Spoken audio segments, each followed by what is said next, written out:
y eran unas conferencias que a mí me parecieron extraordinarias de divulgación científica con investigadores que hacen cosas extraordinariamente interesantes y que además lo contaron muy bien.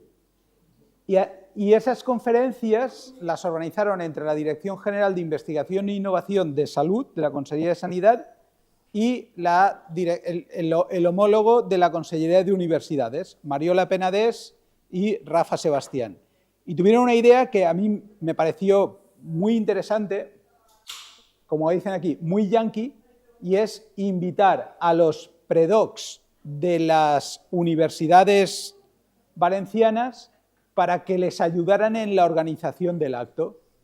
El único problema fue que esto fue, yo recibí el correo el día siguiente de incorporarme de vacaciones, se pudo enterar muy poquita gente, pero al final fueron algunos predocs de la universidad y estaban allí todos vestidos de negro organización, ¿vale? Y claro, a mí me interesaba identificar a los de la UCV y como iban todos de negro organización, yo decía, yo soy el vicerrector de investigación y no conozco a los investigadores de la universidad. Y entonces, uniendo cabos y uniendo ideas, decir, oye, esto estaría muy bien contarlo. Y los investigadores de la universidad, de sede a sede, ¿se conocen entre ellos? Pues me parece que no, ¿no? Y entonces mi objetivo era muy egoístamente, monta algo y así les invitas a merendar, vienen, les conoces y se conocen, ¿no? Pero yo me tengo que ir aquí al lado porque me he contraprogramado y me comprometí a estar en un acto y tal, me suele pasar, ¿vale? Y esto tiene una ventaja y es que lo vamos a tener que repetir, ¿vale? Y además, los que me conocéis y yo no conozco, o sea, no os reconozco, sabéis que tengo un problema enorme con las caras y con los nombres, ¿vale? Alonso, ¿vale? Alonso ha dejado de llamarse Gonzalo. ¿Vale? Pero durante un tiempo lo fue. Entonces, esto lo tenemos que repetir, ¿vale? Lo tenemos que repetir para conocernos, para que os contáis lo que hacéis, porque lo que hacéis es tremendamente importante para la universidad, tremendamente importante para la sociedad, y el objetivo, es decir, al final dices esto, ¿de quién es la universidad? ¿De quién es la universidad? Sí, pero ¿a quién se debe la universidad? Sí, estoy de acuerdo, a los alumnos, la universidad, pero la universidad está para los alumnos. Alguien me podría decir, hombre, Universidad Católica de Valencia, gran canciller, pero no, es Universidad Católica de Valencia. Y la universidad es la Unidad de Valencia Estudi General, Universidad Politécnica de Valencia. La universidad se debe a la sociedad. Y la investigación que vosotros hacéis, la hacéis para tener la tesis, pero para dar un servicio a la... ¿vale? Lo de la tesis es una excusa, es para la sociedad, ¿no? Entonces, yo, nada, agradeceros un montón a todos. A José, a Guillermo, a José, a Pablo. Claro, si se llaman como yo, pues... ¿vale? A Nacho, a Ana, a Cata. Es decir, porque esto realmente puede funcionar y puede ser muy interesante y además tenemos que conseguir que nos lo retransmitan en streaming, ¿vale? Hoy empezamos, pero lo vamos a tener, ¿vale? Lo más importante era la merienda y la tenéis, con lo cual, oye, feel free, barra libre, self-service, ¿vale? Y nada, yo me voy, ¿vale? Y os dejo con los que realmente organizan este tinglao, que es Nacho y Ana. Ellos os van a contar y nada, thank you, ¿vale? Pues ahora os sentáis, ¿vale? Y ahora os llamamos, nos quedamos en ello y ya está. Hala, Ana, siéntate allí. No, sentaros vosotros. Gracias. Bueno, pues muchísimas gracias por venir, porque este tipo de actos son lo que hace la comunidad universitaria. Es decir, sentarse en torno a una mesa, un montón de colegas que van a hablar de sus inquietudes científicas. Entonces, os cuento un poquito, bueno, ya ha hecho un spoiler el vicerrector, ha contado prácticamente todo. Y las únicas reglas del juego son las siguientes. Se permite todo, es decir, los investigadores no le hemos dicho lo que tienen que decir, tienen que contar libremente lo que han investigado y con un único leitmotiv, que es que cuenten lo que más les apasiona de su investigación. Aparte de esto, las reglas son, ahí está el bar. Es decir, cualquier cosa que necesitéis, vais, os levantáis, sin hacer mucho ruido, por supuesto, y vais cogiendo, porque tiene que ser un ambiente distendido. Entonces, los investigadores subirán aquí, contarán su investigación y podéis interrumpir. Sí, podéis interrumpir. Podéis preguntar todo lo que queráis. ¿Por qué? Porque son ámbitos de investigación totalmente distintos. Pero ahí está, muchas veces lo que los microRNAs, a lo mejor a alguien que estudia el Santo Cáliz, pues a lo mejor le viene bien, ¿no? Entonces, dicho esto, tanto Ana como yo vamos a ir moderando. Llamaremos a los investigadores, subirán aquí, tendrán 7 minutos. 7 minutos. No más de 7 minutos. Y entonces nos pondremos la cara de malos, ¿no? Y entonces diremos, ya, tiempo. Entonces vosotros podéis interpelar incluso a mitad de intervención, pero pararemos el timer, ¿vale? Entonces se parará el tiempo y vosotros podéis preguntar lo que queráis. Y como os decía, podéis ir merendando, tomando lo que queráis. ¿Qué te parece este modelo? Pues bueno, yo totalmente de acuerdo. No es casualidad que estemos aquí, Nacho y yo, ¿no? Que compartimos esta ilusión porque conozcamos unos y otros lo que hacemos en la universidad. Y yo creo que lo que comentabas es muy importante, que seamos conscientes que aquí estamos personas que trabajamos en aspectos completamente diferentes. Entonces, podemos preguntar lo que sea al nivel que sea. Nadie va a pensar, es que esta pregunta, porque nadie sabe lo que cada uno hace y simplemente estamos aquí para hacer una pausa en nuestro quehacer diario como investigadores, abrir nuestra mente y de forma relajada pues ver otras formas de abordar el conocimiento, otras preguntas que nos podemos hacer, otras formas de trabajar en el laboratorio, en el campo, con recursos bibliográficos, simplemente pues conocer la investigación en todas sus dimensiones, ¿no? Y sus áreas de conocimiento. Y como dice Nacho, de una forma muy relajada podemos comer, beber, estar aquí tranquilamente.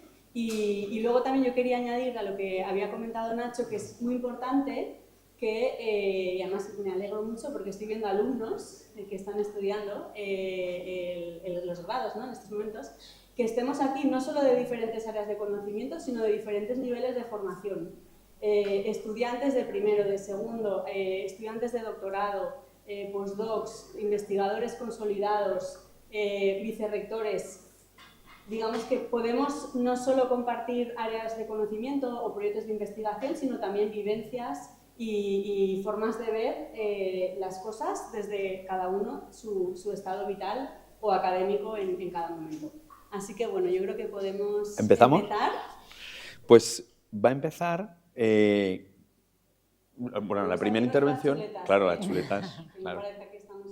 La primera intervención es Catalina, que va a hablar, es doctora en Historia del Arte, profesora y vicedecana del grado de Multimedia y Artes Digitales, y su investigación se centra en el Santo Cáliz, la espiritualidad y la mujer en la Edad Media, así como en el análisis del arte contemporáneo desde lo sagrado y lo religioso. Entonces, sin más...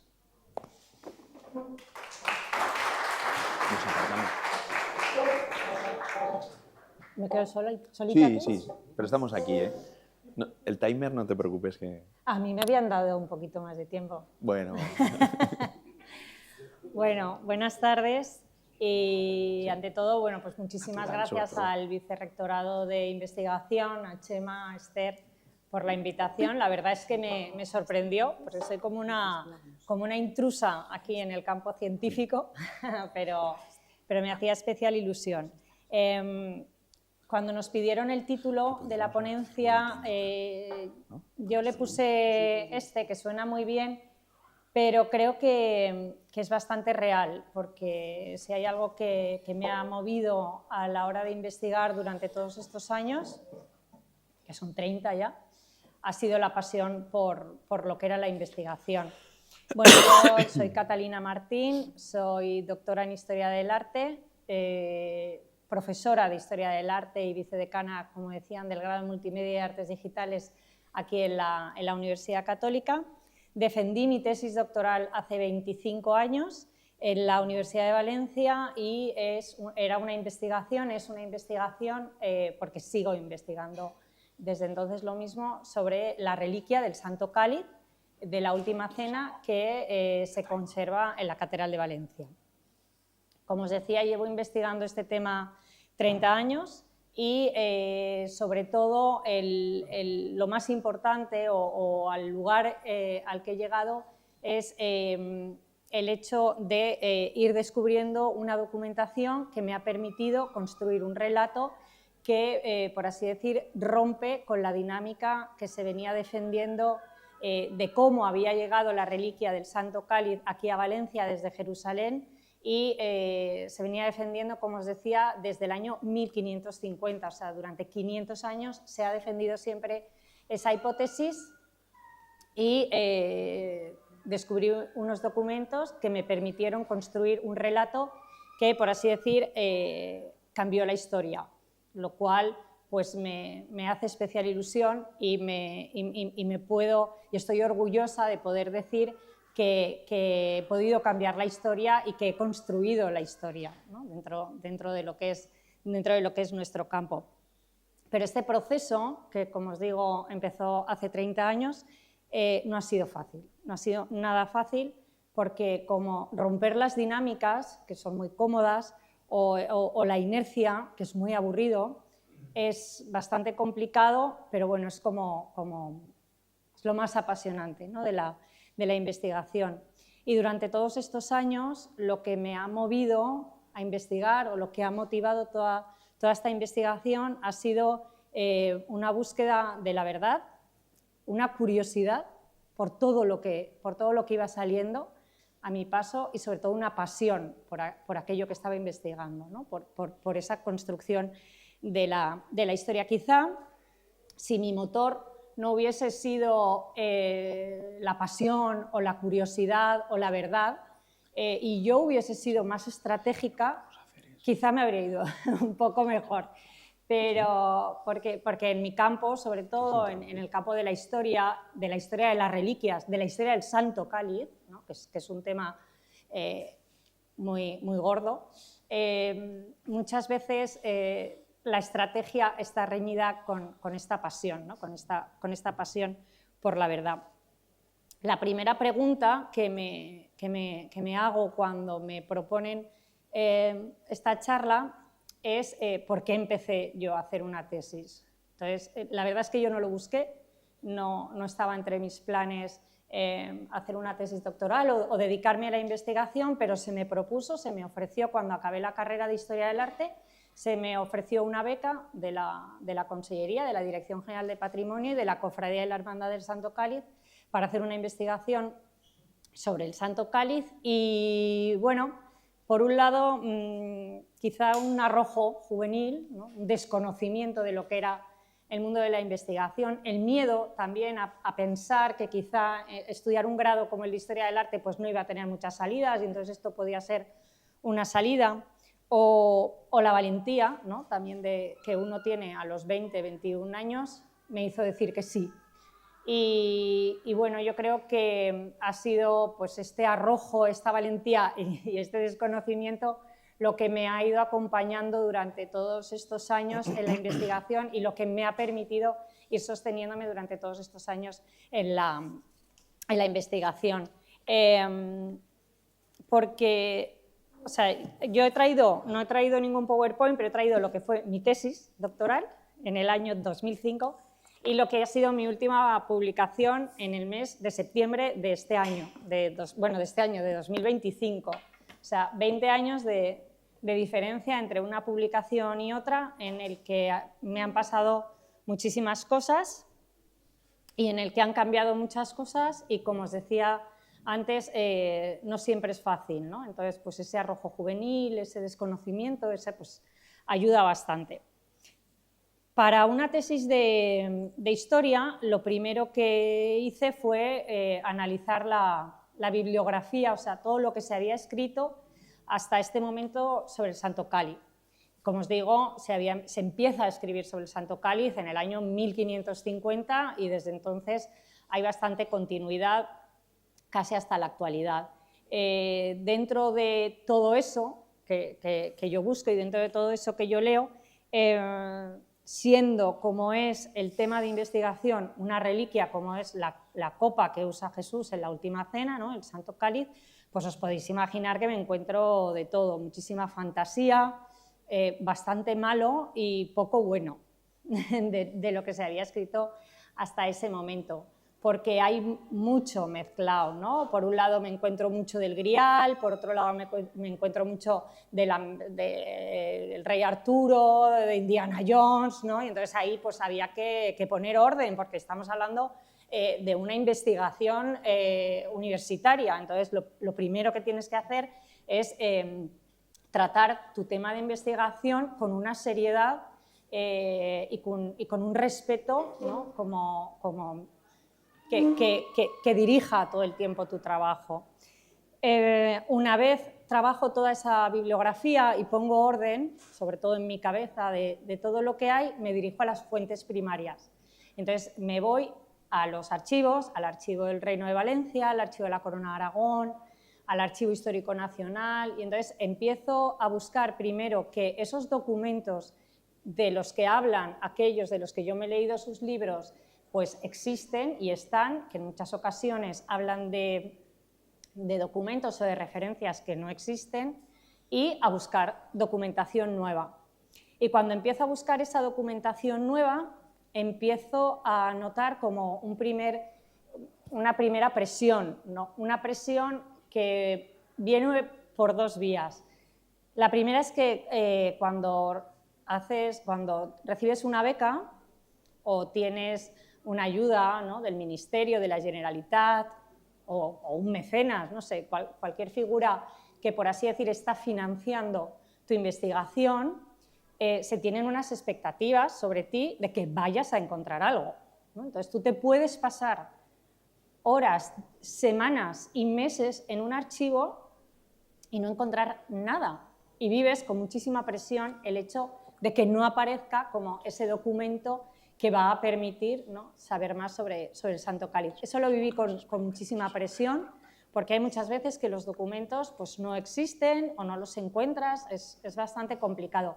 Al final sí que encontré bastante documentación, y la siguiente presión era ya dentro del archivo. Yo no sé si os pasa a aquellos que investigáis en el mundo más científico, del laboratorio o tal, pero cuando tú llegabas al Archivo del Reino, esto cuando yo empecé a visitarlo, yo era muy jovencita, y entonces me decían, ten cuidado cuando pidas la documentación, porque tú pedías pues, unos libros gigantescos donde empezabas a buscar dónde se había nombrado el Santo Cáliz, ¿no? y dónde podía estar.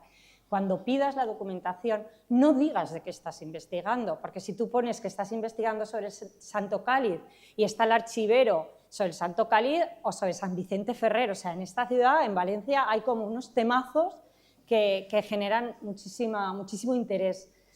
No digas que estás investigando porque igual te lo roban o luego publican en su nombre y tal. Entonces yo llegaba al archivo, pobre de mí, y ¿qué estás investigando? Y yo, las bóvedas de crucería de la iglesia de no sé qué, no sé cuántos, y me lo inventaba, ¿no? Entonces, bueno, pues esa presión cuando eres joven, que luego pues a los 50 te ríes de todo esto, pero en ese momento la verdad es que lo vivía con bastante inquietud.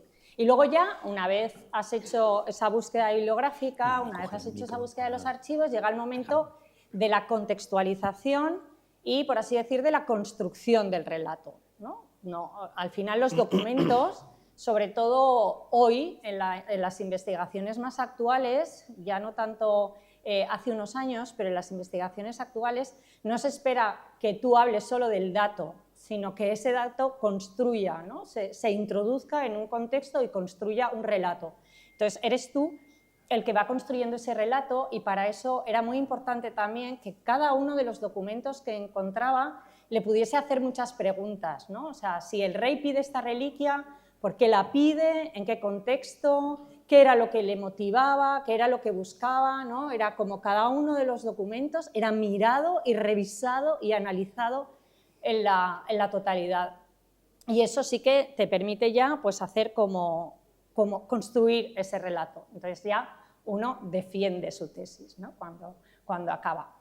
Pero defendí mi tesis, como os decía, en el año 2005 y unos años después aparecieron unos documentos en El Cairo que, por así decir, rompían ese relato que yo había construido, ¿no? Aquel relato que yo había creado no se sostenía 10 años después. Y entonces eso al principio te causa un shock impresionante, porque dices, ostras, todo aquello que defendí, todo aquello que trabajé y de repente, bueno, esos documentos, para dirigir un poco más, para explicar un poco más, aseguraban que el Santo Cáliz, o quienes hicieron uso de esos documentos, aseguraron que el Santo Cáliz, en lugar de ser el que está en la Catedral de Valencia, era uno que estaba en San Isidoro, en León. Entonces esto que fue como muy shock, yo fui a la documentación original, la trabajé y la sorpresa fue que no solo esos documentos que habían aparecido no servían para sostener esta hipótesis del cáliz en León, sino que todavía reforzaban más la hipótesis de Valencia, pero eso sí, cambiaban el relato. El recorrido era otro distinto a este que se había estado defendiendo desde hacía tanto tiempo, ¿no? desde hacía 500 años. Y ahí es donde me empiezo a encontrar como las dificultades, porque ahí es donde tú ya rompes esa inercia, donde tú ya rompes ese relato tan repetido e introduces un elemento totalmente nuevo.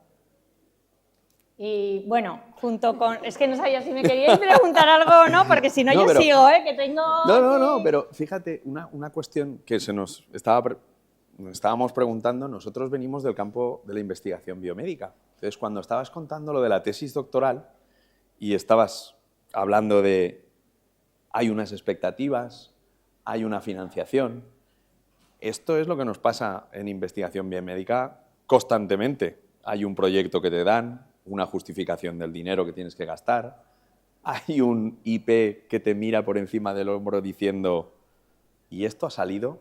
¿No ha salido? Y luego lo de las fuentes. Lo de las fuentes hay otra cosa que me ha encantado también, porque nosotros empezamos igual, todo sigue siendo... El proceso de investigación es el mismo, pero llegan y no salen los experimentos. Llegas y dices, ostras, esto que decía mi IP, que es el sabio sabioso, no es lo que sale. ¿Cómo voy yo con mi libreta a enseñarle el Western blot o a enseñarle una técnica instrumental a mi IP y le digo, esto no es lo que esperábamos? ¿Eso te ha pasado? Eso me ha pasado, sí, sí. ¿Y qué haces? Pues mira, junto con lo que es el recorrido investigador, lo que quería compartir con vosotros ahora era no solo el recorrido investigador, sino la actitud investigadora, ¿no? O sea, cómo vives todo eso que te está pasando. Y yo hoy, con esta serenidad, os lo puedo contar porque soy senior, pero os digo que he temblado y que he llorado y que, bueno, mi marido os puede decir que ha sido el sufridor de esta batalla, que la investigación es un mundo apasionante, pero no es un mundo fácil, ¿no? Entonces, bueno, yo en esto sí que me gustaría compartir con vosotros cosas que creo que son súper importantes en una investigación. Por un lado, nuestras investigaciones hablan de nosotros, o sea, no puede ser algo como tan aséptico y tan objetivo en el que no haya rastro de lo que somos nosotros. Yo, con el libro este que presentamos en el mes de septiembre, la gente que se lo ha leído me dice, ay, me estaba leyendo el libro y es como si me lo estuvieses contando tú, o es como si estuvieses a mi lado, o es que es un libro que es muy tú. Y yo decía, qué ilusión, porque es verdad que al final, como os digo, yo llevo 30 años investigando este tema, y este tema ha formado parte de mi vida, y en mi vida me han pasado muchísimas cosas, y todo está ahí, ¿no? Y cada vez que recuerdo un descubrimiento, un documento, un tal, me acuerdo también de momentos fundamentales de mi vida. Y entonces creo que esto es fundamental, que como que haya un algo de nosotros en todas nuestras investigaciones, ¿no? Da igual que sea el Santo Cáliz, que la vacuna contra no sé qué, que una nueva técnica quirúrgica, ¿no? Tiene que haber algo nuestro, algo que deje una huella por nuestra parte. Y luego hay otro aspecto respecto a lo del IPE que comentabas, que yo sí que os quería decir porque también sufrí, y es como un consejo de investigadora senior. Y es, olvida tu prepotencia, olvida tu orgullo y olvida tu sumisión. Fijaos, ¿no? Que parece que sea... hay veces que cuando tienes 20 y pocos años y llega y te aparece un documento o te aparece un dato y lo consultas con tu director de tesis o lo consultas con alguien que consideras, porque cuando tienes 20 años consideras que todos saben muchísimo más que tú, y yo recuerdo un consejo que me dieron, de tu tesis eres el que más sabe. O sea, pueden saber mucho de las reliquias, pueden saber mucho de la historia de la corona de Aragón, pueden saber, pero de tu tesis tú eres el que más sabe, ¿no? Pero es verdad que a los 20 años uno es mucho más inseguro y es muy importante, es verdad, seguir las directrices que te da tu director de tesis, es muy importante seguir las directrices o los consejos que te puedan dar tus profesores o tus tutores, pero no hay que ser sumiso, hay que creer en uno mismo, o sea, hay que tener la seguridad sobre tus hipótesis. A mí me pasó que mientras estaba haciendo la tesis doctoral me apareció un documento y cuando lo vi fui a aquellos que me habían dado la beca y a gente que estaba investigando sobre el Santo Cáliz y les digo, es que me ha aparecido este documento, es que tal, bueno, no hagas caso, ese documento, eso es que se equivocaría, un documento real, una firma real, y me dicen, eso es que se debió equivocar el rey. Y yo digo, pues se debió equivocar el rey, lo puse en la tesis, pero no le di más importancia. Y cuando 10 años más tarde surge esta nueva hipótesis, ese documento era fundamental, o sea, era clave en esa nueva hipótesis. Yo no me atreví porque creí que ellos sabían mucho más que yo y eso generó en mí una autocensura, me autoboicoteé, me entró el miedo, eso me bloqueó, no hice nada. Y luego, menos mal que 10 años después esto lo pude resolver, ¿no? y me ayudó tanto.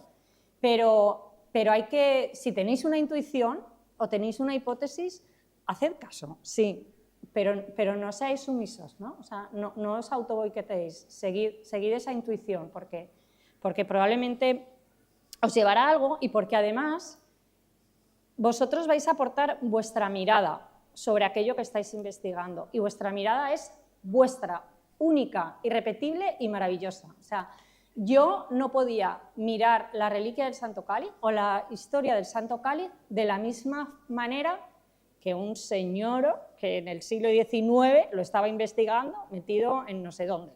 Yo estaba en el siglo XXI, tenía 20 años, era otra mirada totalmente nueva, totalmente fresca y totalmente válida. Entonces, por eso querría de verdad animaros a que esto no es una rebelión contra el director de tesis, ¿no? pero sí que no acalléis vuestras intuiciones. Luego, otro consejillo de estos así de... ¿Me voy mucho? Bueno, un poco.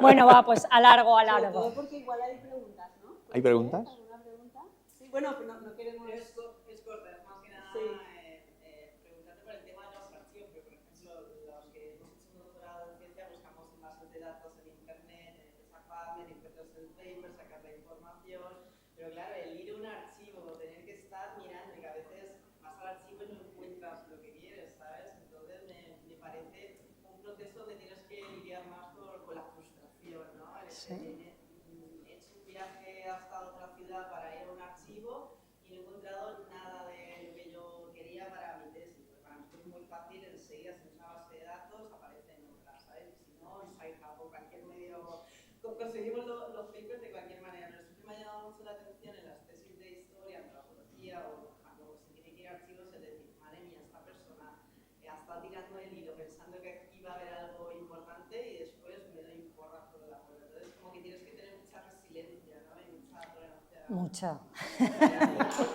¿Puedo añadir una cosa? Porque, bueno, yo tenía un poco ese comentario también, pero sobre todo, o sea, la resistencia a la frustración y luego a la incertidumbre, porque nosotros, yo también trabajo en el laboratorio y si tú repites algo 10 o 12 veces y te sale lo mismo, tú ya tienes certeza casi al 100% que eso es así. Pero vosotros, ¿cómo podéis, o sea, no se os queda siempre la incertidumbre de este documento será real o el rey se habrá equivocado? Es que yo tengo, desde que se empezó a hablar, esa duda de decir, es que nunca, la historia, el 100% nunca se sabrá. Entonces, ¿cómo, No, claro. ¿cómo vivís con esa incertidumbre? Pues eso, como con el arrojo, la valentía. No, pues además ya no solo que tú lo que estás trabajando son fuentes reales, o sea, cuando tú te vas a un archivo, yo hice la tesis sin internet, o sea... Sí, lo sé. ¿no? Te ibas... Nos hacemos cargo. Pero para ellos era como una cosa marciana. Aquí José Tena se acordará de que cuando tú buscabas una separata tenías que ir a la biblioteca, hacer una ficha, la bibliotecaria o el bibliotecario levantaba acta de esa ficha y habían dos papelitos que se rompían, uno para administración y otro para ti. ¿Vale? Entonces, cuando tú te llevabas ese trocito de papel, podrían pasar una semana, 3, 5, 7, hasta que te llegaba el paper. Uno. Y ahora coges en el Open Evidence una inteligencia artificial que te dice, no solo que te dice, estas son las referencias, te dicen, y la más importante es esta. Es que porque te llegaba el ahora paper es muy fácil. y te llegaba el paper y decías, ahí va, me he equivocado en una coma y es el paper de otro y no era el que había pedido yo. Madre mía.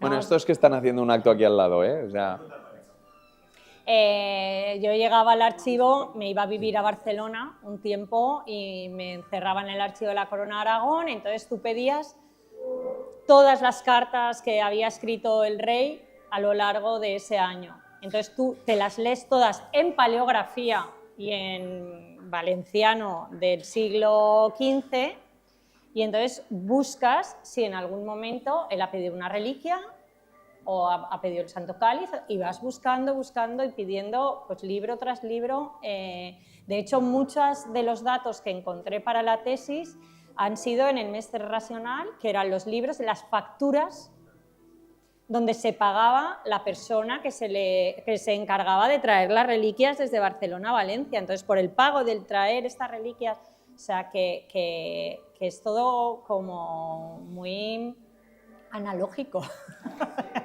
bueno, pues muchísimas gracias. Nada. ¡Ay! Una pregunta, perdón.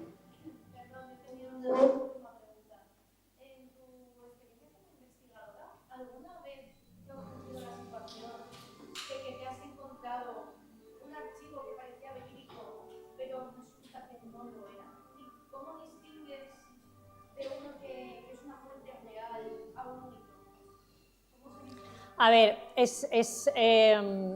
documento, que ese documento no sea real, no me he encontrado. Porque está, claro, nosotros pensamos en el siglo XXI sobre el siglo XV, ¿no? Sobre el siglo XIV-XV, que es lo que yo trabajo. ahí se pensaba de otra forma y por así decir, se documentaba de otra forma, se construía de otra forma, todo era de otra forma. Entonces, un documento que sea un fake, yo no me he encontrado. Sí que interpretaciones sobre un documento que son como muy retorcidas y forzadas para justificar lo que yo quiero decir, eso sí que te lo puedes encontrar. Pero el documento del siglo XIV o del siglo XV que mienta, eso es muy raro, porque son documentos oficiales. O sea, es como si tú te fueses ahora a la notaría de no sé quién, en la notaría de no sé quién, los documentos que hay, sobre todo el campo que yo trabajo, que es el real, ¿no? El de los reyes o el de la iglesia, ahí no te encuentras datos falsos, porque son como cosas notariales, son sobre Cancillería real, ¿no? Es todo como muy tal. Pero uso intencionado de esos documentos, sí, claro que sí. Lo que pasa es que, como os decía antes, cada documento se le dan 1000 vueltas, 1000 vueltas. O sea, se le mira de arriba para abajo y de abajo para arriba. Bueno, pues muchísimas gracias. Yo tenía mucho más que contar. Sí, bueno, pero es que los demás también tienen que contar. Gracias. Parece mentira que se parezca tanto la biología molecular a la historia, pero bueno. Ahora viene Alonso. Bueno, a continuación intervendrá Alonso Sánchez, tenemos aquí nuestra chuleta, investigador predoctoral del ámbito de las ciencias de la actividad física y el deporte y forma parte del grupo de investigación del doctor Pablo Vidal, Deportes de Montaña, Salud, Inclusión y Sociedad. Su trabajo se centra en las ciudades saludables, especialmente en la promoción de la caminabilidad y en el uso del ejercicio físico como tratamiento del deterioro cognitivo leve, dentro del proyecto Brain Health Challenge. Bueno, no hace falta que os diga el nombre de la charla porque está aquí, pero sí que deciros que, Alonso, te admiro porque poder investigar sobre algo tan apasionado como es la montaña y los deportes de montaña, que cuando conocí que se había fundado este grupo de investigación, pensé, me he equivocado de carrera, porque eso es lo que yo querría haber hecho, pero no sabía que existía, entonces me fui a la biología molecular. Pero de verdad, enhorabuena, porque bueno, me parece personalmente apasionante, así que a los que quieras.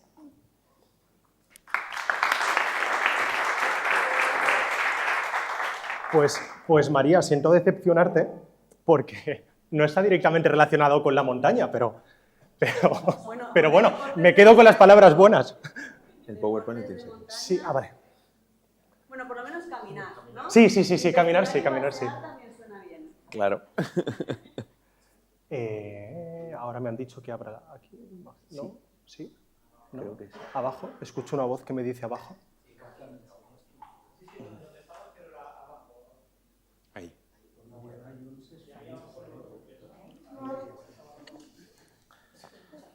Pues, cuando me digáis. Tiempo. Perfecto. Primero de todo, gracias por la presentación, gracias a la organización por invitarme. Voy a mostrar de forma muy breve las líneas generales de mi tesis, la espina es la promoción de las ciudades saludables. Mi tesis tiene como dos partes, una parte está más cerrada. No cambia, descuenta estos segundos. Descuenta. Pausa. No sé, no va.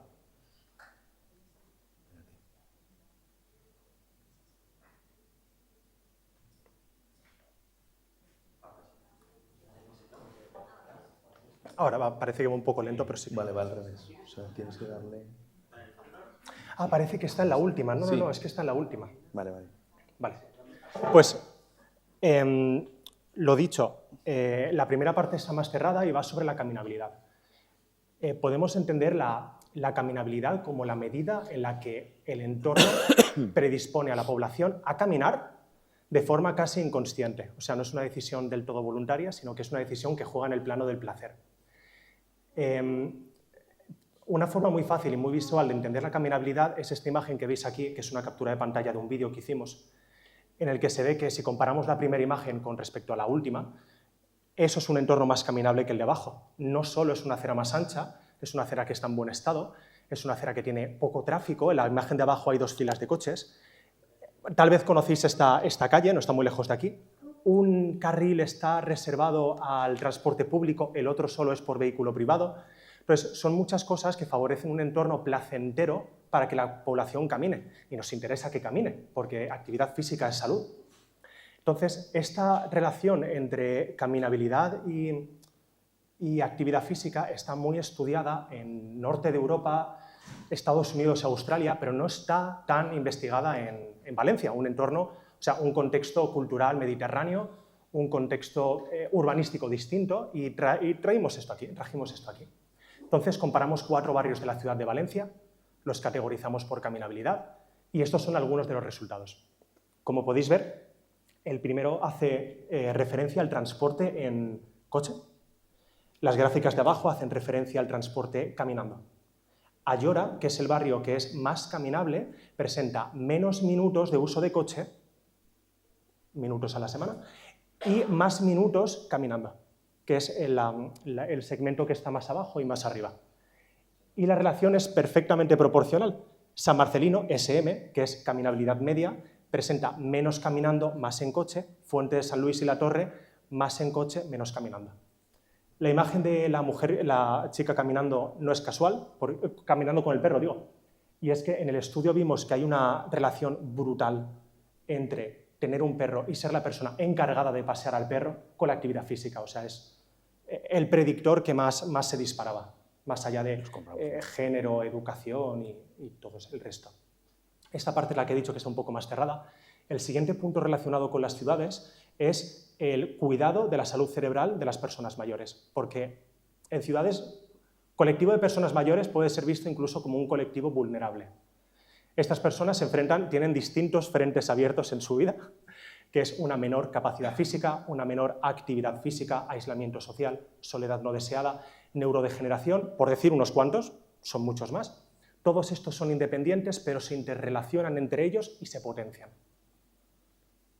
Al final, pueden acabar generando demencia, siendo el Alzheimer la forma más habitual de demencia. Aquí tenéis la portada de un cómic formidable de Paco Roca, un artista gráfico valenciano que habla sobre el tema y es increíble. Entonces, ¿cómo una persona llega a tener Alzheimer? Hoy yo no tengo un cerebro normal y mañana me despierto con Alzheimer.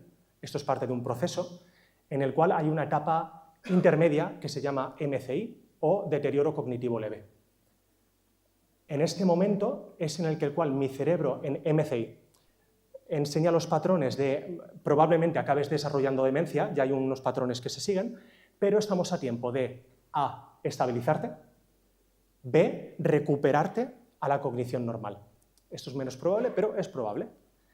Y hay una evidencia relativamente sólida de que el entrenamiento tiene un poder importante aquí. Irrigación sanguínea y distintas sustancias que favorecen esto. Lo que no sabemos aún y no hay tanta evidencia es qué tipo de entrenamiento, porque hay muchísimas formas de entrenar. Nuestra hipótesis, nuestra perspectiva es la agrupación del entrenamiento, del ejercicio, en 2 grandes categorías: las habilidades cerradas y las habilidades abiertas. ¿Cómo diferenciamos esto? Por nivel de cognición. Hay deportes que requieren una gran capacidad cognitiva y un gran esfuerzo cognitivo y otros deportes que no. De hecho, las personas que hacen habilidad cerrada, por ejemplo, la persona que hace spinning, ¿qué implicación cognitiva tiene? Ninguna. La persona que hace spinning solo piensa más deprisa. La persona que hace atletismo piensa más rápido. La persona que hace pesas, más fuerte. O sea, es una actividad poderosa, pero a nivel cognitivo no hay mucho trabajo. La persona que juega habilidad abierta a tenis, ¿dónde está mi rival? ¿Cuál es la mano hábil de mi rival? ¿A qué distancia está de la mesa? ¿Está cansado? ¿No está cansado? Tengo que integrar muchísimos inputs para hacer una respuesta casi única. Y la respuesta que haga ahora no será la misma que la respuesta que haga en 5 minutos. Porque hay un rival, hay un equipo, hay una estrategia que tengo que integrar. De hecho, incluso esta persona que hace orientación piensa, ¿dónde estoy? Pero es un gran esfuerzo cognitivo.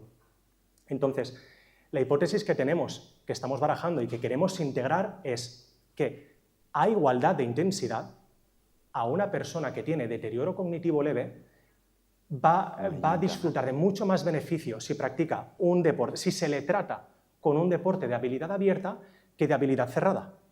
Porque los deportes de habilidad cerrada me dan un potentísimo, no los estoy menospreciando, un potentísimo efecto, beneficio fisiológico, pero en habilidad abierta tengo ese beneficio fisiológico plus todo el trabajo cognitivo. Y en estas líneas en las que estamos empezando a cultivar ahora y que aún no puedo compartir resultados porque es demasiado pronto. Pero hasta aquí la presentación. Muchas gracias. ¿Tenéis alguna duda? ¿Alguien? Te aplauden al lado. Mira, mira, aquí también da... El efecto. Tengo unos amigos de una empresa de formación no formal que se han aliado con el Ayuntamiento de Alfafar y hacen un proyecto que se llama Alfafar Camina. Y es que en el centro médico a las abuelas, a las personas mayores o personas que se les ve que tienen muchos de estos factores de deterioro, se les insta a sumarse a este grupo para caminar. Y aparte, dentro del grupo lo que se hace es como una interpretación de la naturaleza, de lo que van viendo. Por lo tanto, estaría como muy dentro, ¿no?, de este tratar. Sí. Y pues bueno, quería compartírtelo porque moralmente Sí. De hecho, es súper interesante lo que dices, porque el entrenamiento ya no solo... Queremos simplificarlo, ¿no?, cuando investigamos y decimos el entrenamiento, pues más pulsaciones y demás, cuando realmente el ejercicio es contacto social. Y esto es algo súper potente para el cerebro. Como curiosidad, hay muchos estudios que hacen comparaciones de entrenamiento versus trabajo social, o sea, juntar a la gente y demás. Y muchas veces los resultados son equiparables. Y es que cuando hablamos con una persona, no solo tengo en cuenta el contexto en el que estoy, sino que tengo en cuenta cómo me mira, qué mensaje me manda, qué mensaje le he dado, todo construyendo siempre la respuesta. Así que sí, súper importante. Alfafar Camina además recibieron un premio de educación y investigación. Creo que Alfafar trabajaba con Terapia Aventura, ¿puede ser? Alex Rose. Los tengo localizados. Contamos cosas de naturaleza de las abuelitas para que salgan a caminar con nosotros. Súper bien. Gracias. Por ahí. Podéis levantaros, Podéis, cogido esta exactamente. Por hacer promoción, es una salchicha de Frankfurt, curiosa, podéis probar. ¿Está buena? Hay Es un café, poquito informal. hay café. Podéis levantaros, es que podéis moveros. Bueno, siguiente Perdón. Mi pregunta era, lo que has dicho de los dos tipos de deporte, supongamos que, por ejemplo, una persona está haciendo un deporte de habilidad cerrada, levantando pesas, pero mientras lo está realizando, reflexiona sobre algún tema, ya sea académico o demás. Como está practicando habilidad cognitiva, ¿recibiría los beneficios de practicar un deporte de habilidad abierta? Yo creo que, o sea, me parece una pregunta muy interesante, pero o sea, no entraría en la categoría de habilidad abierta porque la idea de la categoría de habilidad abierta es que el entorno te fuerza la modificación. O sea, supongamos una mesa de ping-pong. O sea, el revés que hace mi adversario forzosamente va a alterar mi conducta.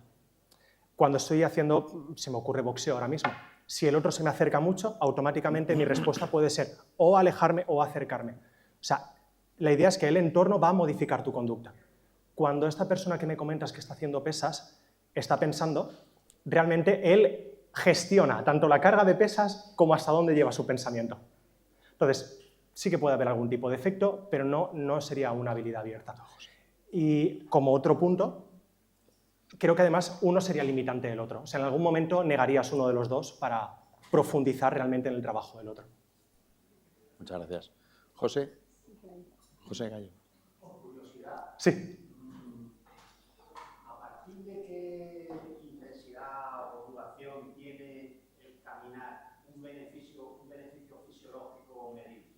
Porque yo he leído noticias así últimamente que eso está muy claro, que subir la intensidad para que se pueda notar. No está nada claro. En cuanto a beneficios, caminar, entre primero que caminar tiene, incluso, o sea, ejercitarse a intensidades muy bajas tiene numerosos beneficios. Pero, si la pregunta es en cuanto a cognición, suele haber una relación de de U invertida, entre beneficio e intensidad. O sea, intensidades muy bajitas generan un beneficio, intensidades moderadas / altas generan un beneficio especialmente alto, e intensidades altísimas entorpecen este beneficio. Al parecer, la señal de alarma cuando es muy alta, muy estresante, este estresor puede incluso dañar el cerebro y dañar en la medida en la que evita la mejora. Entonces, no sé si estoy respondiendo a tu pregunta, pero ¿caminar es beneficioso? ¿Caminar deprisa es más beneficioso? ¿Caminar deprisa cuesta arriba es más beneficioso? Pero hacer sprints forzados, por ejemplo, tal vez no sea beneficioso. ¿Estás queriendo decir... Perdón. Has dicho spinning forzado. Spinning forzado, sí. ¿Estás queriendo decir con eso? Perdón. Sí. Spinning forzado te refieres a que no es lo mismo ir a lo mejor en bicicleta media hora porque vas de un sitio a otro que meterte media hora en el gimnasio. No, cuando hablamos de un sprint forzado estamos hablando ya... A ver, en población de salud es poco habitual llegar a una situación de sprint forzado. Estamos hablando ya de rendimiento, estamos hablando de cuando cogemos una persona, le medimos el volumen máximo de oxígeno y... O sea, no es spinning la actividad que... No sería. No, está genial. Pero sobre todo la idea es esta, el beneficio-intensidad tiene una forma de gráfico de U invertida, de forma que intensidades muy bajas generan poquito beneficio, pero lo generan. Intensidades moderadas altas es donde genera más beneficio, pero intensidades extremadamente altas ya estaríamos perdiendo ese beneficio. Ahora bien, y si cambiamos y si cambiamos esta falta de beneficio, o sea, esta poca intensidad por mucha duración, ya serían variables. Entonces, de ahí se desprende que el deporte de altísimo rendimiento y profesional... No sería aconsejable para una persona con deterioro cognitivo. Muy bien. ¿Había alguna pregunta más, verdad? Sí, perdón. Espera, Miriam. O Miriam, vale. Venga, va. Estamos en casa.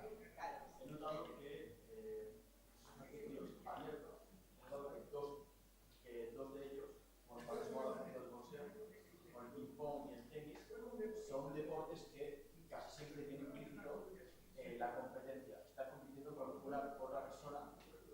El boxeo no siempre, gente que lo practica de manera autónoma, autodidacta, y solo, no para competir con nadie. Imagino que no requiere el mismo nivel de esfuerzo cognitivo. Por ejemplo, tiene una relación directa el estar practicando un deporte, ya sea solo o en equipo, para competir con otras personas. Tiene algún tipo de relación con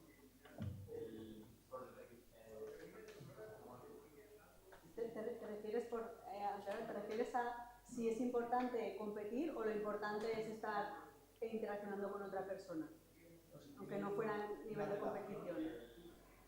El desarrollo del ejercicio que tenga un factor de competencia. Sí, un rival. Sí. Es muy interesante porque el rival es una persona que la idea vuelve a girar en torno a que el entorno fuerce un cambio de conducta. O sea, el rival siempre va a hacer que tú cognitivamente tengas que estar planteándote lo que él está haciendo, lo que él quiere que tú creas que está haciendo y cómo tú puedes responder a eso. Entonces, esa es la figura del rival, que al mismo tiempo es parecida a la figura del compañero.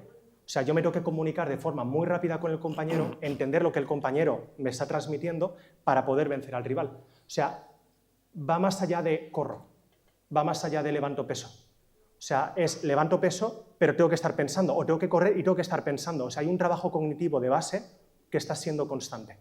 ¿Y va más allá que bailar, por ejemplo? Que es con una persona, pero no compites. O sea, porque si estás bailando en pareja o...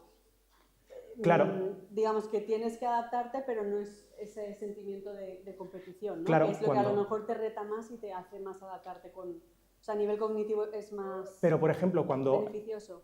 No es que sea un experto en el deporte del baile, pero Cuando se baila en... Bueno, ahora cuando acabe ponemos música. Ojo. Ya lo están poniendo, Ya. están ensayando ahora. Por ejemplo, siempre en el contexto de Viene personas después. con deterioro cognitivo.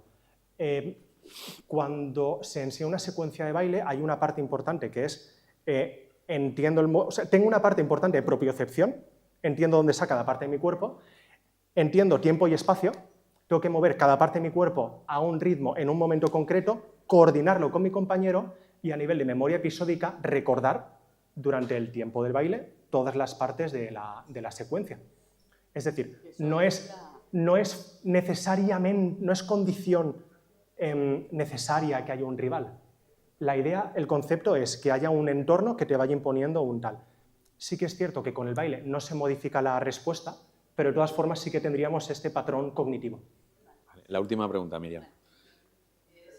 Bueno. A las personas ambidiestras que no sé, están disfrutando de la mano izquierda y la derecha, o bueno, no sé, la lateralidad, la lateralidad del cuerpo, ¿tienen menos predisposición a desarrollar Alzheimer? Porque, por ejemplo, yo soy zurda, pero en el laboratorio he tenido que aprender a pipetear y todo con la derecha. Entonces ahora soy ambidiestra. Entonces quería saber si eso tendría como una protección cognitiva. No lo creo. El hecho de ser ambidiestro. No lo creo, no sé en qué puede beneficiar ser ambidiestro. O sea, me parece una pregunta muy interesante, pero al final no creo que influya en nada. No, pero gracias por me parece interesante. Que te dejen pipetear con la izquierda. Claro, que hay... Contaminaba todo. Por favor, la última pregunta.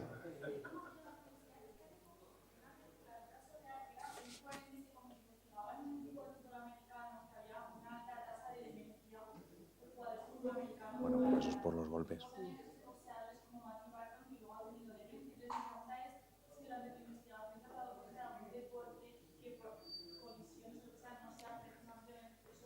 Claro. Cuando comentaba cuando ponía el ejemplo del boxeo, era un ejemplo de que hay un rival que modifica la respuesta. Al final, por muy beneficioso que sea la práctica deportiva, darse cabezazos contra una pared de forma repetida no creo que sea en ningún momento beneficioso ni aconsejable. Creo que no. Aunque bueno, pero sí, habría que vigilarlo y en ningún momento habría que hacer boxeo real con personas con deterioro cognitivo leve. Aunque sí que me parece muy interesante, y hay una investigadora que se llama Laura Ruiz, que hace boxeo enseñado de forma didáctica para ponerlo en la escuela, y hace unas variantes súper interesantes del boxeo donde no hay impactos, y esto sí que se podría implementar con personas con esta circunstancia. Sí.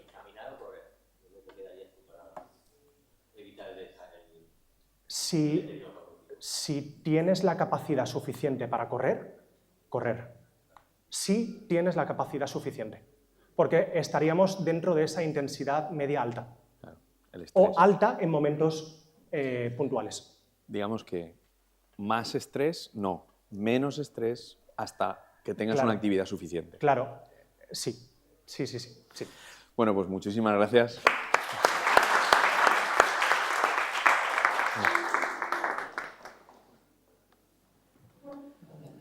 Volvemos a retomar la verdad que muy interesante, ¿eh? Muchísimas gracias, porque es que haríamos un meetings para cada uno.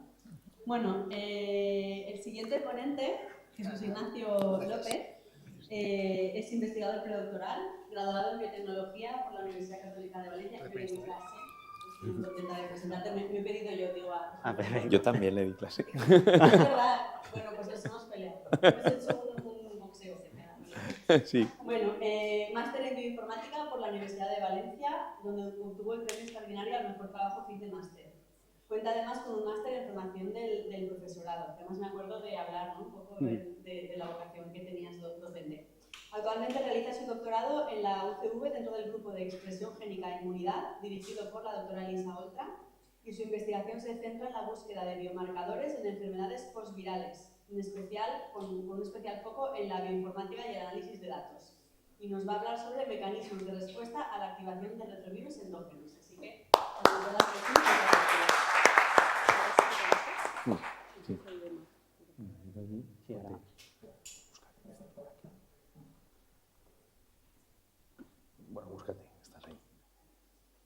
Supongo que estará en la carpeta.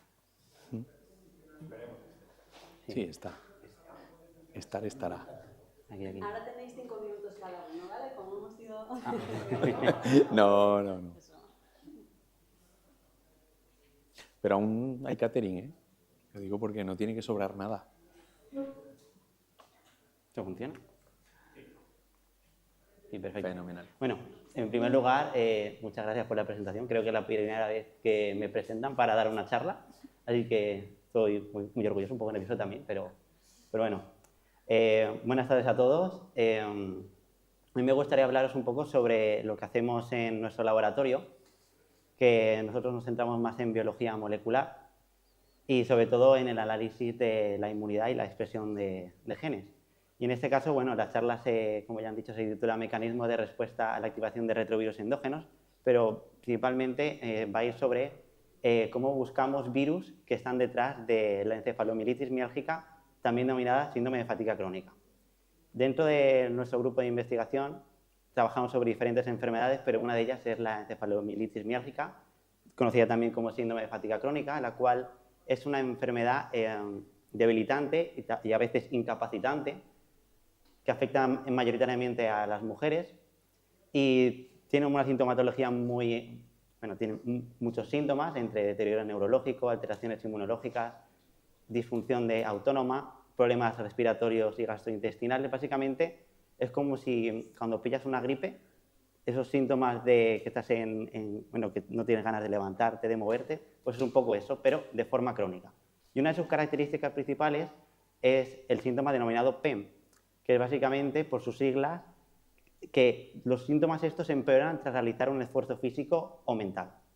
Y una de las problemáticas que tiene la enfermedad es que el diagnóstico es muy complicado, porque no existe una forma de detectarla. Cuando tú vas al médico, el médico no puede hacerte una analítica y saber en esa analítica que tiene la enfermedad, porque no hay unos biomarcadores específicos. Y otro problema es que las causas de esta enfermedad tampoco se conocen muy bien cuáles son. En nuestro grupo tratamos de averiguar cuáles son estas causas y una posible causa pueden ser las infecciones virales. No sé si conocéis de alguna persona que durante la pandemia haya sufrido de COVID y aunque se haya recuperado porque ya no tenga el virus, sigue teniendo los síntomas. Pues esta enfermedad está muy relacionada con el síndrome de fatiga crónica, ya que muchos síntomas se comparten. Entonces, sabiendo esto, es lógico pensar que esta enfermedad puede también estar provocada por un virus. Que básicamente lo que estaría pasando es que te infectas con un virus, lo primero que hace el organismo para intentar eliminar el virus es activar la respuesta inmune en nuestras defensas, pero el problema que tiene es que muchas veces al activar el sistema inmune conlleva que se produzca una inflamación. Y esta inflamación a veces puede persistir durante el tiempo, ya que esta inflamación causa cambios en la expresión de genes, que esto lo sabrá mucho mejor el doctor Ventura.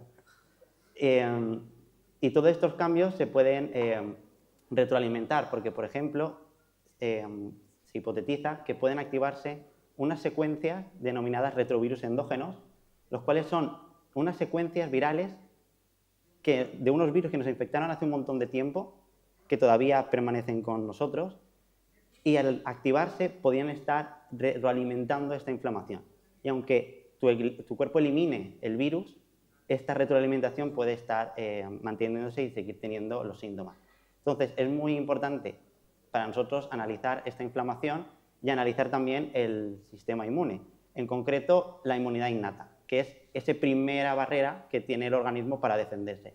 Y en concreto hay un mecanismo moderado por dos proteínas, OAS1 y la RNase-L, que básicamente lo que hacen es OAS1 detecta secuencias de ARN y avisa a la RNase-L para destruirlo. Entonces, si esto funciona, es perfecto porque elimina cualquier tipo de virus rápidamente y además provoca que no haya tanta inflamación. Si este sistema no está funcionando, las probabilidades de que la inflamación se mantengan pues son mayores. Y luego también OAS no es capaz de detectar si un virus viene de fuera o es una secuencia interna, endógena. Por lo tanto, si detecta los retrovirus endógenos, los elimina y si no los detecta, pues se siguen manteniendo en el tiempo y provocando esta inflamación. Y esto sabemos que ocurre en el COVID persistente. Por lo tanto, y sabemos cuál es la secuencia que activa OAS1, o sea, la secuencia de activación a la que se une a OAS1. Por lo tanto, dentro del laboratorio surgió la pregunta ¿qué otros virus son capaces de activar OAS1? Porque si los conocemos, podríamos tener una pista de qué virus podrían ser los causantes de la enfermedad. Entonces, como yo soy un perfil más bioinformático, es muy complicado estar probando todos los virus y ver cuáles dar en el clavo. Entonces, si somos capaces, sabemos la secuencia porque ya la han encontrado otros investigadores, podemos buscar en las bases de datos de virus, podemos buscar esta secuencia y así filtrar qué virus podrían ser. Pero también es muy importante conocer la estructura, ya que la proteína y el ARN funcionan como una llave entrando dentro de un cerrojo. Por lo que es muy importante modelar también la estructura de la secuencia y luego ver cómo interactúa, todo de forma informática, para evitarnos así probar mucho en el laboratorio. Entonces, de todo esto obtuvimos un montón de resultados, un montón de candidatos que se pueden unir a esta proteína. Entonces, aquí es una diapositiva un poco chunga, porque hay mucha información, pero podemos ver las secuencias del SARS-CoV-2, del virus que provoca el COVID, y de otros virus, y lo que nos interesa a nosotros son los colorinchis, o sea, la secuencia con colores, y sobre todo esas formas que parecen chupa-chups, porque esas son las que en teoría se unen con OAS. Ahí podemos ver también los resultados de la interacción, y luego también es muy interesante saber qué parte de la proteína interactúa con qué parte de la molécula de ARN. Pero aquí, como se ve muy así, se ve mejor así, en un modelo en 3 dimensiones, donde podemos ver en azul la proteína OAS1 y y luego la otra molécula es un loop, de estos un chupa-chup del COVID. Y podemos ver ahí marcados las zonas que interactúan con la proteína. Y esto es de vital importancia para nosotros porque si sabemos cuáles son las partes importantes, si se modifican, porque los virus mutan mucho, si hay una mutación en una de estas partes, ya el virus podría estar evadiendo la respuesta inmune y por lo tanto podríamos intuir que podrían estar provocando esta enfermedad. Y nada, bueno, como me voy a ceñir al tiempo, ya para terminar, las ideas que me gustaría que os llevarais a casa después de esta pequeña charla es que el síndrome de fatiga crónica es una enfermedad que puede estar muy relacionada con las infecciones virales, que no todos los virus activan de igual forma el sistema inmune, que podemos utilizar el sistema inmune para detectar virus implicados en la cronicidad, podemos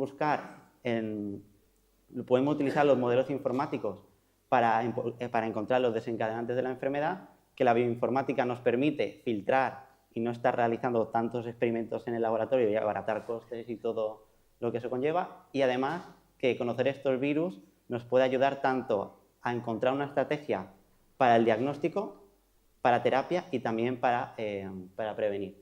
Y nada, ya por último, este es el grupo, que algunos están por ahí, en el que trabajamos y nada, hasta aquí sería toda la presentación. Cualquier duda que tengáis. Muchas gracias. ¿Alguien tiene una pregunta? Bueno. Venga, Miriam.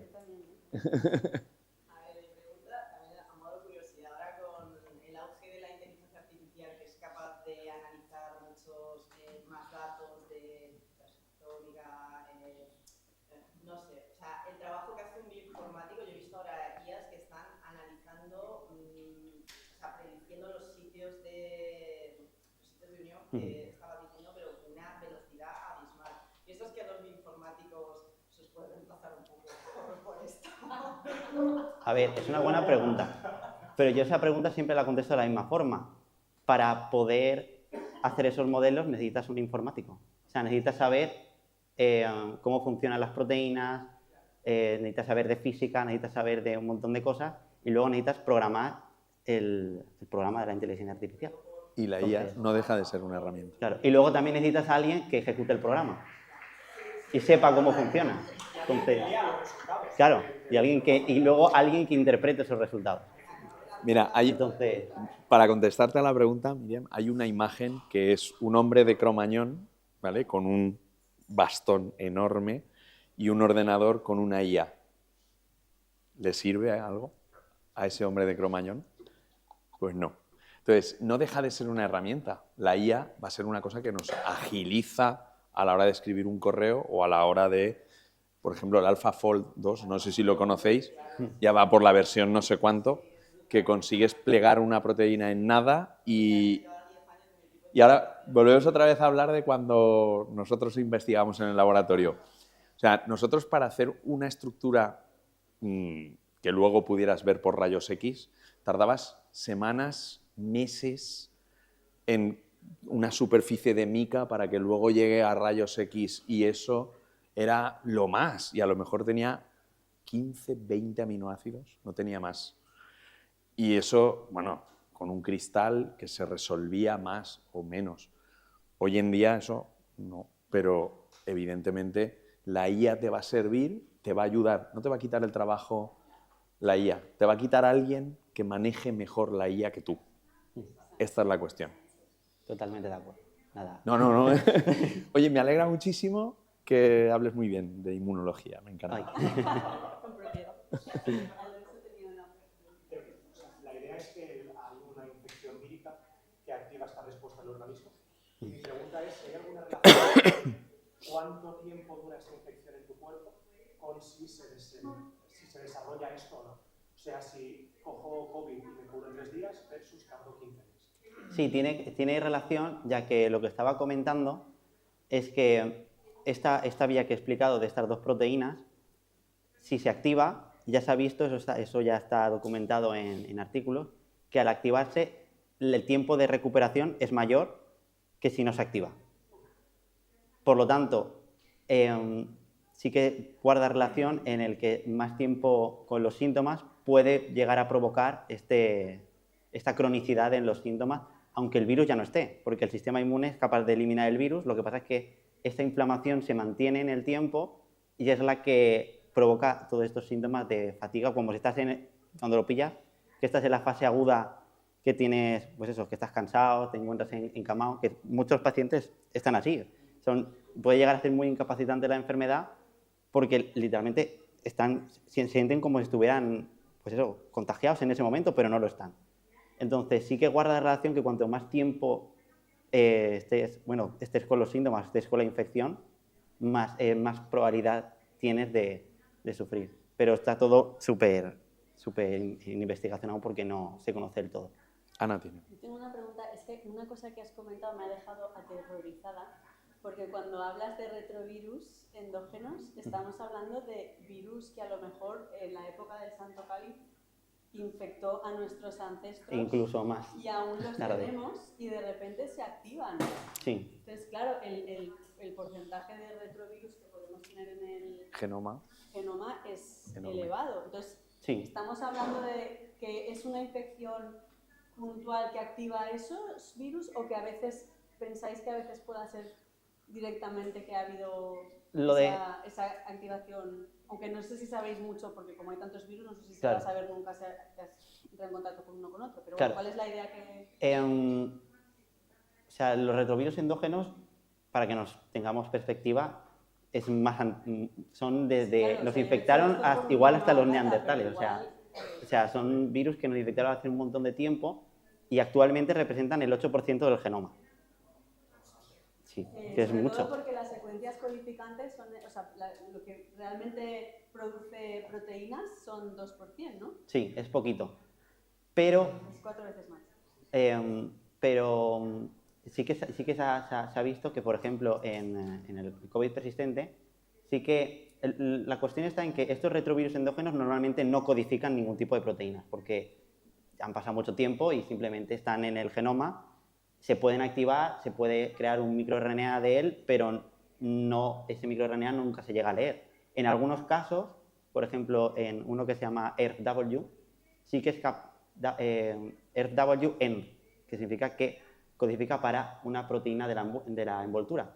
Y estos que sí que son capaces de codificar algún tipo de proteína, claro, la proteína que sale es una proteína aberrante, o sea, no tiene ningún tipo de función, pero el sistema inmune la detecta como una proteína que no es del cuerpo. De hecho, muchas veces son tremendamente inmunógenas. O sea, es decir, cuando aparece un cuadro clínico que es desconcertante es porque muchas veces existe una proteína que se expresa y el sistema inmune lo reconoce de forma aberrante y dice, ¿y esto qué es? Y tampoco se conoce muy bien si esta activación de los retrovirus endógenos es causa o efecto. Es difícil, aún se está estudiando. Entonces, y luego también encontrar qué virus es el que produce la enfermedad es complicado. Sabemos que el del COVID persistente es el COVID. No sabemos el del síndrome hepática crónica cuál puede ser. Pero también, igual todo también puede pertenecer a la misma enfermedad. O sea, como son sintomatologías muy parecidas, dominamos COVID persistente porque sabemos que el COVID es el que ha habido ahí, pero de los otros no se conocen aún. Pues una última Sí. una pregunta sobre eso. Porque claro, estabais hablando de la pregunta de Alonso que parece que cuanto más dura una infección, más se puede activar este proceso. Y entonces llevándolo un poco a nuestra vida diaria, a veces pasa, ¿no?, que estás malito, pero tú sigues ahí a tope y trasnochas, porque ya se me pasará ya. Entonces lo que iba a durar 2 días, pues al final te dura 2 semanas. Estamos hablando de eso, como que realmente, entiéndeme, pero de alguna forma, cuando llega una infección viral, hay que tomarse en serio, es decir, bueno, vamos a tomarlo en serio porque es que a lo mejor si me la juego, esto a la larga puede... Sí. En un determinado porcentaje de la población, ¿no? Tener efectos tener, que son inesperados, tener consecuencias, sí. aunque parezca una gripe solo, ¿no? Pero lo que yo he entendido realmente no ha sido eso. O sea, lo comento por aclarar esto. No ha sido. Realmente, cuando se alarga es porque la primera frontera se ha caído, o sea, la primera barrera ha caído. Es lo que me has dicho. Entonces, realmente da igual el reposo porque esta frontera ya ha caído. Bueno, a ver. Aquí el monólogo. A ver. Vamos a ver. Por alusiones. La barrera, de lo que estaba hablando él, es la barrera innata. La barrera innata es lo que por defecto cualquier ser humano tiene y codifica en su genoma y tiene unas características que puede reconocer una serie de epitopos que son entre el orden de 1000, 2000, 3000, ¿vale? Y luego existe otra barrera que, digamos, es la inmunidad adaptativa. Entonces, el problema de este tipo de enfermedades es que la barrera adaptativa nunca se inicia. La barrera adaptativa es una capacidad del sistema inmunitario para generar anticuerpos específicos frente a esas proteínas aberrantes o incluso generar un patrón inflamatorio que sea capaz de detener ese proceso. Entonces, existe un gap de tiempo entre la barrera inmunitaria innata y la adaptativa.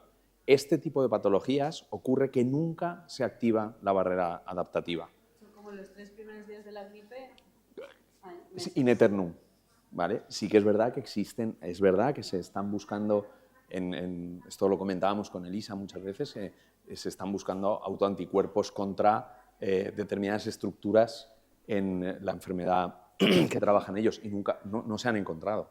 Y esos son, los anticuerpos, créeme, son proteínas muy grandes que circulan por la sangre y si no las han encontrado es porque no están. Entonces ese gap entre uno y otro es lo que realmente están buscando y es apasionante. Perdón por el inciso. No, está muy bien, aquí todo el mundo aporta. La parte de los estresores, ¿no? Por ejemplo, si dejas el estrés de tu vida cotidiana cuando estás enfermo esto, yo he leído bastante sobre estas enfermedades y el tema de la epigenética tiene mucho que ver también sobre la expresión y los síntomas que se desarrollan. Entonces, esta parte del estresor sí que podría a lo mejor favorecer o hacer que esa epigenética tuviera mucha más expresabilidad que la que no. Sin duda, porque normalmente los retrovirus endógenos, esto que he comentado, están silenciados, no se están expresando. Y es por cambios epigenéticos, para que todo el mundo más o menos lo entienda, son cambios muy pequeños de nada, que simplemente es por la vida cotidiana, porque te hayas tomado una Coca-Cola, por cualquier cosa. Sí que pueden cambiar la epigenética y sí que pueden ayudar a la activación de estos retrovirus endógenos que pueden también estar provocando todo este sistema inflamatorio. Entonces sí, todo influye, pero vamos, que no os preocupéis que por pillar un virus no tiene por qué pasar nada. Morirse es muy difícil. El próximo Lady Things, zumo de naranja. Sí. Caminando. Una mascarilla. Exactamente. Bueno, ¿alguna pregunta más? José. José. Aparte de la proteína de la muerta que has mencionado, ¿conoce algún otro ejemplo de producto proteico que pueda venir de los retrovirus? Sí, hay varias.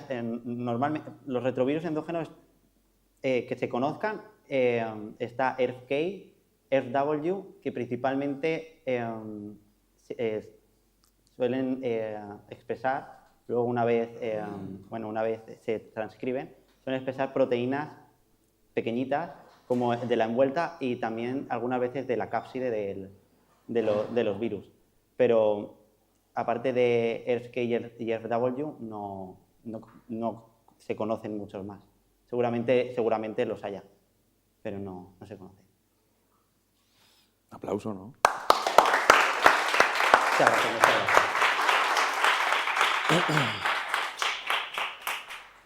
Muy bien. Bueno, pues exactamente, para hacer tu primera charla. Está bien. Muy bien. ¿Me aprobáis? Está muy bien, muy bien, muy bien. Aprobado con nota, con nota. Gracias. La gran cantera de la UCV. Bueno, pues ahora va a realizar su charla Miriam, que leyó la tesis hace muy poquito tiempo, aquí, con con unos excelentes resultados y es doctora en el área de Fisiología y Anatomía, integrante del grupo de Neurobiología de la Facultad de Medicina, dirigido por los doctores Javier Sancho y Jorge Barcia. Y una nota que me he querido apuntar aquí es de la primera promoción de nutricionistas de la UCV y la primera tesis doctoral de una nutricionista de la UCV. Con lo cual... Sí. Y en fisiología ocular. No tiene nada que ver con nutrición, para que veáis que podéis cambiar a un tema totalmente diferente si tenéis ganas de aprender, que al final es lo que más cuenta. Bueno, y su charla lleva por título MicroRNAs, el WhatsApp interno de la célula. Así Muchas adelante. Gracias, doctor Ventura. También tuve oportunidad de tener al doctor Ventura de profesor de fisiología hace ya 11 años, o sea que para mí es todo un honor estar aquí. Y como sabía que iba a ser la última persona en presentar y que ya íbamos a tener la cabeza un poco cargada, he intentado hacer la charla un poquito más amena. Como bien ha comentado el doctor Ventura, yo formo parte del grupo de investigación en neurobiología y neurofisiología, cuyos IPs son Jorge Barcia y Javier Sancho, y en el que también hay otros estudiantes predoctorales, que por aquí tenemos a María Pires, está nuestra Project Manager por aquí, y quería que conocierais un poco acerca de los proyectos que tenemos. Actualmente tenemos en curso Retorna, que es un proyecto que busca tratar las enfermedades de la retina con RNA o buscar posibles biomarcadores. Es un consorcio que está formado por varias universidades y centros de investigación. Nosotros trabajamos con la retinopatía diabética en concreto. Sabemos que en España 6 millones de personas padecen esta enfermedad y que 1 de cada 10 personas va a desarrollar a lo largo de su vida retinopatía diabética, lo cual se traduce a 600.000 personas en España que padecen esta complicación de la diabetes. Y cada vez más su prevalencia está al alza porque la esperanza de vida se ha incrementado. Probablemente muchos de los que estamos en esta sala a lo largo de nuestra vida desarrollaremos retinopatía diabética. También. Además. ¿Cómo cursa el desarrollo de esta enfermedad? Pues nos encontraríamos en los estadios primerizos con microaneurismas, después con exudado, o sea, como con líquido, manchas algodonosas. Cuando la retinopatía diabética avanza, nos encontramos con hemorragias intrarretinianas, y si esto no se trata, pasamos ya a una fase proliferativa en la que vemos un crecimiento anormal de vasos sanguíneos y hemorragia. Y si esto no se trata, pues lleva a cabo una pérdida de visión. Entonces, lo que quiere nuestro grupo es encontrar alguna terapia génica o algún biomarcador, como los microRNAs, para poder revertir el proceso de la enfermedad o bien buscar biomarcadores que nos den un indicio de en qué estadio estamos de la enfermedad. ¿Qué parte del ojo estudiamos nosotros para esto? Dentro de la retina, nosotros estudiamos las células del epitelio pigmentario de la retina, porque segregan sustancias tanto para la coroides, que es la parte... no enfoca aquí. Bueno, la parte donde estarían los vasos sanguíneos y hacia los fotorreceptores, que son las neuronas. Antes os he hablado de que nuestro grupo de investigación trabaja con RNAs, pero ¿qué tipo de RNAs? Porque hay mucha clase de RNA. Nosotros estudiamos los microRNAs, que fueron descubiertos en 1993 por Victor Ambros y Gary Rubnum, que encontraron unas pequeñas secuencias de nucleótidos de 22 a 26 y descubrieron que realmente esto tenía funciones a la hora del lenguaje celular, de comunicar cosas. Lo describieron primero en C. elegans, que es un gusano que se utiliza mucho para investigación, pero después vieron que en mamíferos superiores también estaban expresados. El primer microRNA que se describió fue Mirlin4.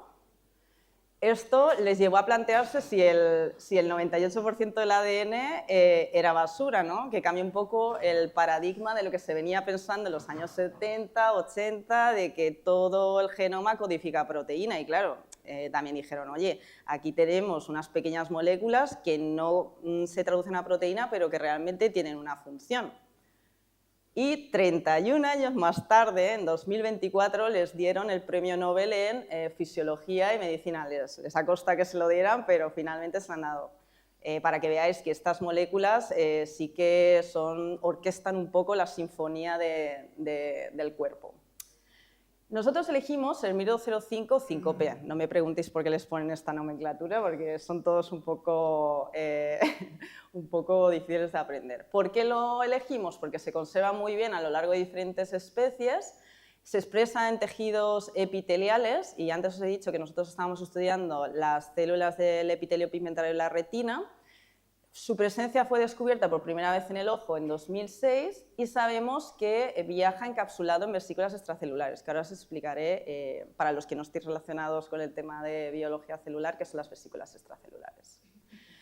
Partíamos de la premisa en que la hiperglucemia, la glucosa alta en sangre, activaba el RNA mensajero del factor de hipoxia inducible, que es el HIF, y del factor de crecimiento endotelial. Entonces, lo que hace este microRNA es que por complementariedad de bases se une al RNA mensajero y ¡pum!, hace match, como en Tinder, solo que lo destruye, no se queda con él, lo elimina o lo bloquea, haciendo que haya menor crecimiento de vasos sanguíneos, bueno, de angiogénesis. Esto lo hemos visto tanto en células, tanto en estudios in vitro como en estudios in vivo. Y yo aparte también hice una revisión sistemática con metaanálisis para saber si los microRNAs, no el MIR205, sino en general, si eran capaces de cribar la evolución de la retinopatía diabética, es decir, si había algunos para detectar el estadio no proliferativo, otros para el estadio proliferativo, y bueno, si a alguien le interesa, pues puede leerse mis artículos científicos.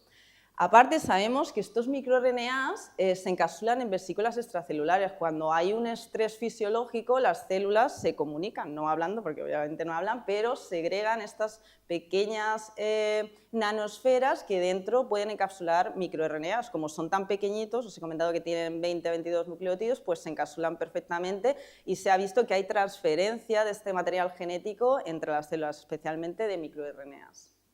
Bueno, y esto, como no sabía qué tipo de público iba a tener, digo, igual no son tan expertos en fisiología, o sea, en bioquímica, y había dicho, bueno, imaginaros que el MIR205, que es el moderador, pues está ahí pensando en sus cosas, no sé, esto es como cuando archivas un grupo de WhatsApp y no lo miras, ¿sabes?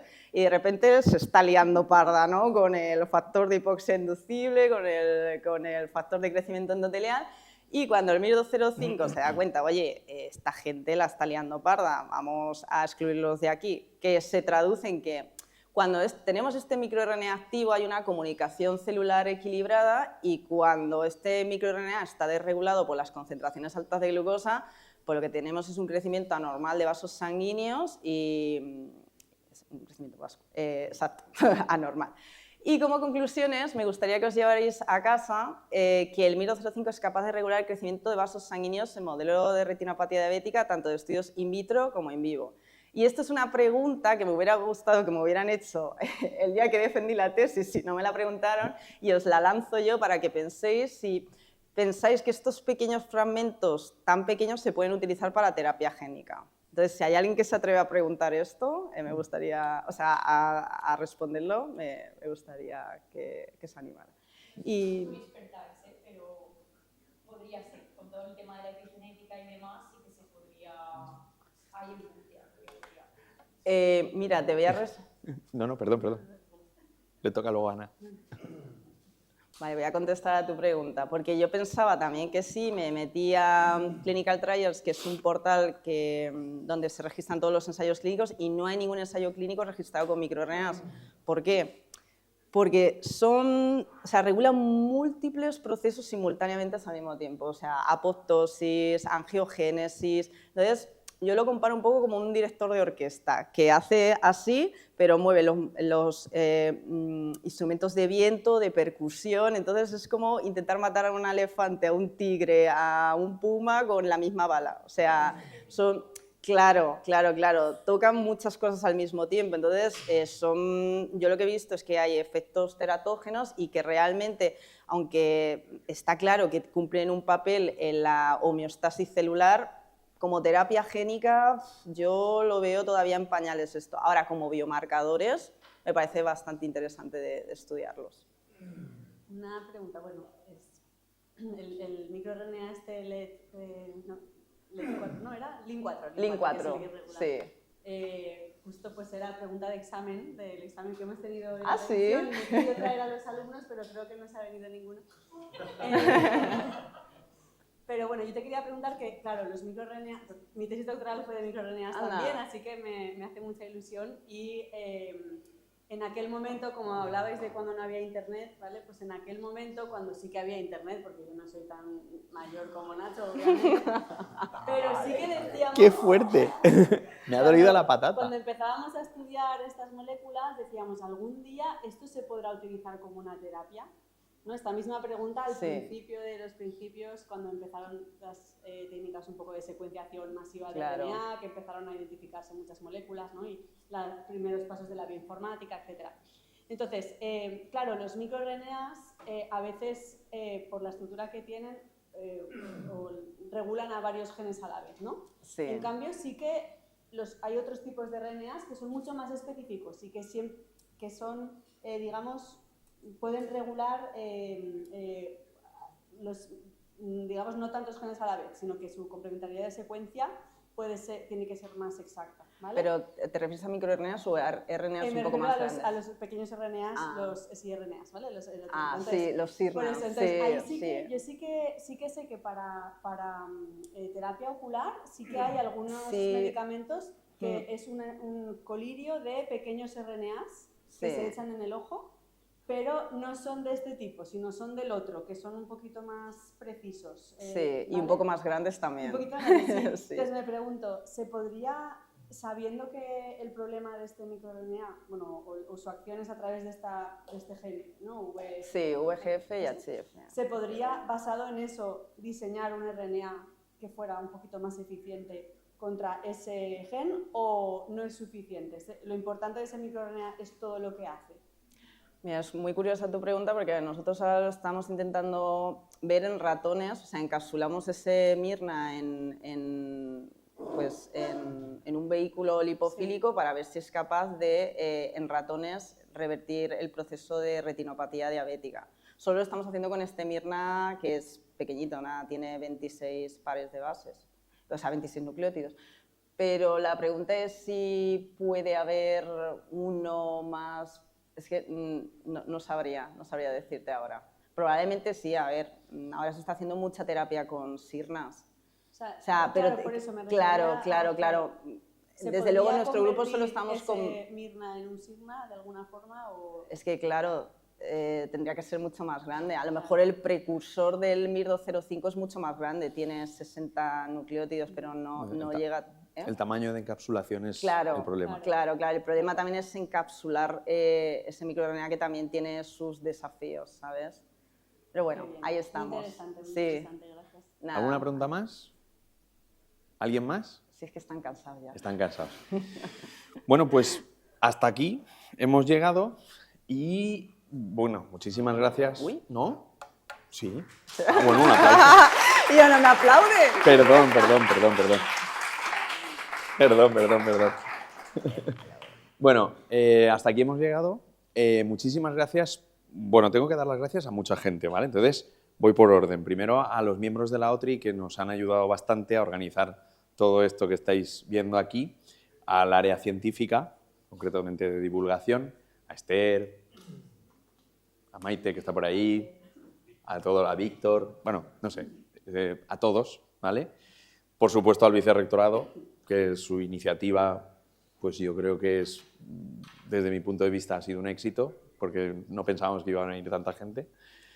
Y sobre todo, pues a los ponentes, claro, cómo no, porque habéis hecho un esfuerzo en resumir 30 años de investigación en 7 minutos, y los que han venido por primera vez a exponer su investigación han sido capaces de explicar claramente en qué consiste una cosa tan compleja como son los mecanismos inmunitarios.